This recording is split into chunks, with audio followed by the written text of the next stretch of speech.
Shalom, more praise the how about Shemel Shah, the blind Pastor JMS. I'm now Allah coming at you with a video. I don't really have a topic, but I'm just gonna go with the spirit. So I'm gonna go right to it. This is Luke 14:27. And whosoever doeth not bear his cross and come after me cannot be my disciple. So this is Yahweh Shah speaking. Okay? And as a matter of fact, if you look right here in this chapter, they even have like right here in bold letters, it says discipleship tested. In other words, it's saying like, these are things you got to do when you a disciple, when you believe in Yahweh Shemel Shah. So it says, whosoever doeth not bear his cross and come after me cannot be my disciple. Let's see. Look at that word cross. Whatever is there, startles.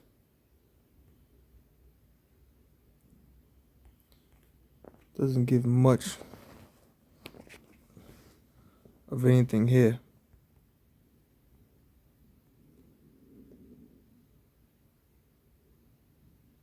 Okay, here. It says right here. This paragraph here.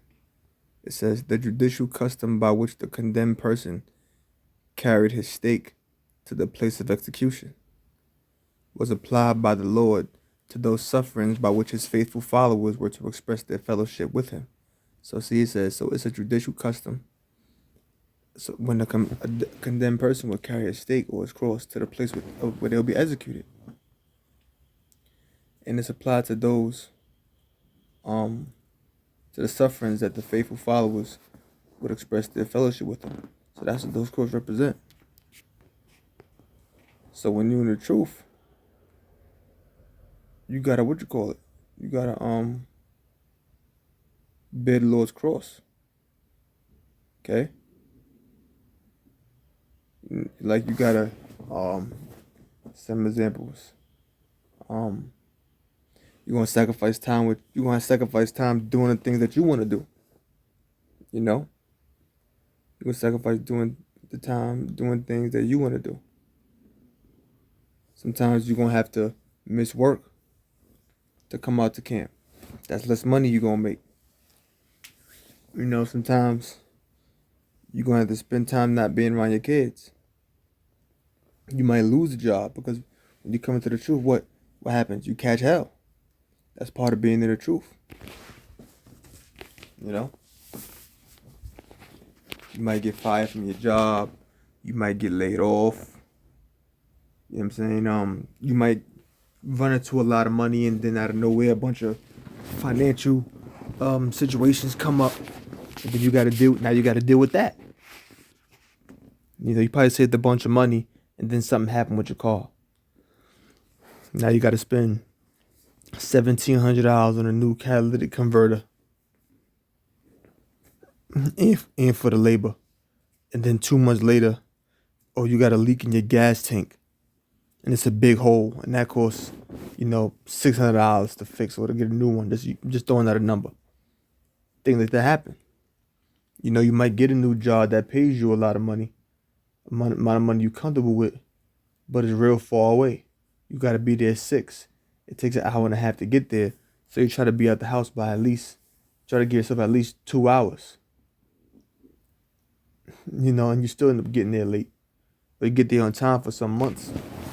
You'll leave extra early. You'll start to leave extra early. And then you still end up getting fired. Because you get there late. Things like that happen.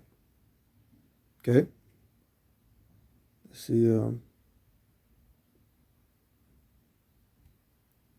persecutions. All kinds of stuff. Just read about the Acts of the Apostles. For which of you intended to build a tower, sitteth not down first and counteth the cost. Let's hit the word tower. What that means. Porticos. Strong's G 4444. Porticos. Porticos. A fortified structure rising to a considerable height to repel a hostile attack or to enable a watchman to see in every direction. So if you're looking to build a tower, what do you got to do? You got to count the cost. You got to count, okay, you got to make sure you got cement. You got to make sure you got sand. You need cement, you need sand, you need water. You got to mix it together to make the cement. You also got your labor, you got your, let's say your brick masons. They're going to build it up with bricks. But then you got your laborers who are going to be making the cement. But then you got your carpenters who are going to be chopping the wood and measuring it.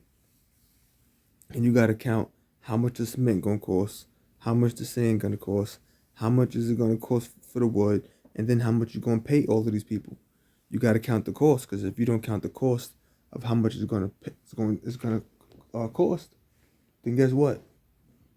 Now you want to build this tower, but you ain't even got enough money to build it. You got to take that into account. For what of you intending to build a tower, sit not down first and counted the cost, whether he have sufficient to finish it, whether you got sufficient funds to finish it. Lest happily, after he have laid the foundation and is not able to finish it, all that beholder begin to mock him. So, if a person starts to build a foundation and he's not able to finish it, okay, about to begin to build this structure, and then you start the foundation, at the very, very beginning, then guess what? Everybody that looks upon you, they're gonna mock you. They're gonna make mockery. They're gonna make fun of you. You started this task. Now look at you. You can't even finish it. It's like showing up in class with your project, with your science project, and you're not even done. People gonna be laughing at you. You still not done? You know? Or I ain't have enough time. Or I ain't have enough this. I ain't have enough that. Okay? Saying this man began to build and was not able to finish. So right now I'm just going to read the scriptures.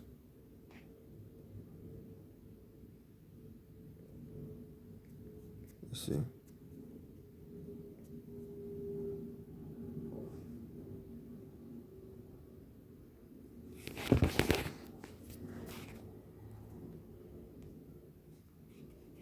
All right.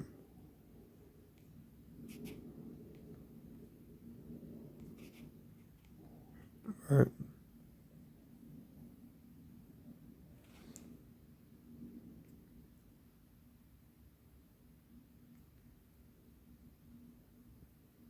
This is Luke 17:33.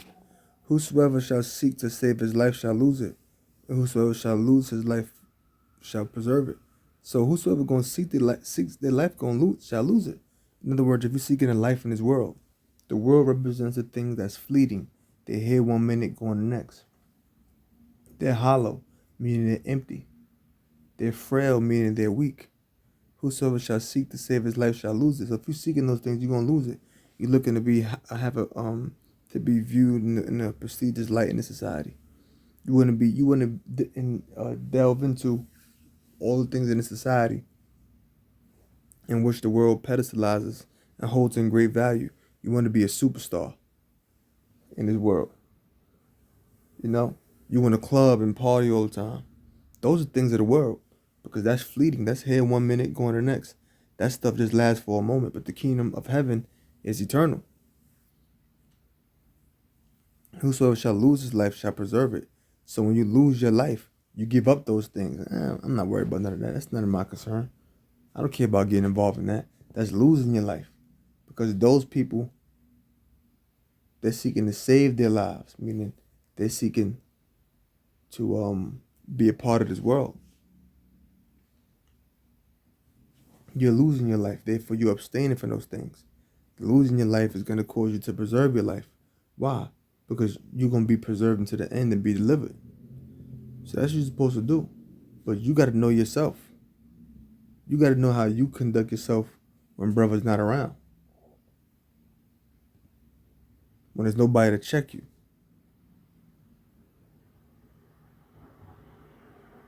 Okay? If there's nobody to check you, then what you going to do? Because there's nobody there to watch you. I'm saying, and this kind of stuff comes to maturity. The longer and longer I've been I came to the truth, a long while ago, and the longer and longer I've been in the truth, the less and less I started to care about the world. And through the spirit of Yahweh Shem Shah, I was never really into the worldly type stuff, truth be told, to begin with. Even back in the world, I was never no club goer, no party guy, no weed smoker, no drinker. Was my spirit. I'm not saying I'm not perfect, of course. Of course, there's other worldly things that I've done, but I just never cared for that. I could go on, but that's all I want to get into here. I'm gonna say all praise Yahweh Shemi Shai, double line, Pastor GMS. Hope you learned something. Just a quick show. Shalom.